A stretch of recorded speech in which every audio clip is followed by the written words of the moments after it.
আজকে আপনাদের অসম্ভব সুদর্শন কিছু মানুষের ছবি দেখাবো। অসম্ভব সুদর্শন। এই যে চেহারার মানুষগুলো দেখছেন, তারা নিজেদের অসম্ভব সুন্দর মনে করেন।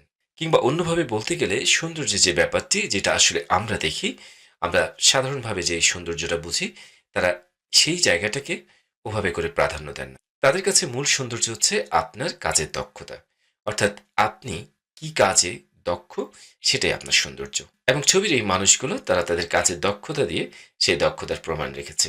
এবং সত্যিকার অর্থে মুখশ্রী বা চেহারা আপনার কর্মক্ষেত্রে খুব বেশি প্রাধান্য পায় না কিংবা একেবারেই প্রাধান্য পায় না। এবং এই চেহারার সাথে আপনার কর্মদক্ষতার যেই যুদ্ধ, আপনার যে মানসিক যুদ্ধ, সেই জায়গাটাতে আপনার এক্সটার্নাল রেসিজম আপনাকে যতটা না সর্বনাশ করছে, তার চেয়ে বেশি আপনার ইন্টারনাল রেসিজম আপনার সর্বনাশ করছে। অর্থাৎ কে কি মনে করছে, কে কি মনে করলো, সেটা আপনার জীবনে যতটা না বাধা হয়ে দাঁড়াচ্ছে, তার চেয়ে বেশি বাধা হয়ে দাঁড়াচ্ছে আপনি নিজের ব্যাপারে কি মনে করছেন। আপনি ক্যামেরার সামনে আসতে সংকোচ বোধ করছেন কিংবা আপনি কারোর সাথে ইন্ট্রোডিউস হতে সংকোচ বোধ করছেন।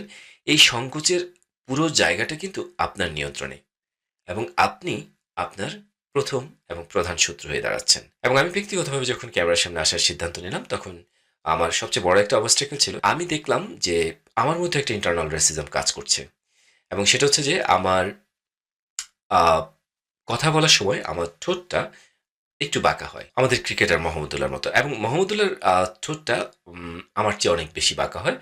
আমারটা কিছুটা কম। সো আমি এই জায়গাটাকে যদি প্রাধান্য দিতাম যে আ আমার কথা বলার সময় আমার ঠোঁটটা বেঁকে যায়, তাহলে আমি ক্যামেরার সামনে আসতে পারতাম না। এবং এর চেয়ে বড়, বড় ইস্যু নিয়েও আমরা যেটা করি, নিজেদেরকে বন্দী করে ফেলি আমাদের কুণ্ঠার জায়গায়, আমাদের সংকোচের জায়গায় এবং আমাদের ইন্টারনাল রেসিজম এর জায়গায়। সো এই জায়গাগুলো থেকে বেরিয়ে আসতে হবে। আপনি যে জায়গাটাকে আপনি মনে করছেন যে খুব বেশি ইম্পোর্টেন্ট, সেটা হয়তো পৃথিবীর জন্য খুব বেশি ইম্পোর্টেন্ট নয়।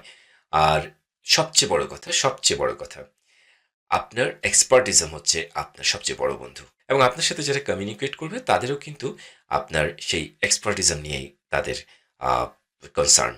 আপনি যে বিষয়ে এক্সপার্ট, তারা সেই বিষয়টাকে আসলে রিচ করার জন্য আপনার সাথে মিট করবে।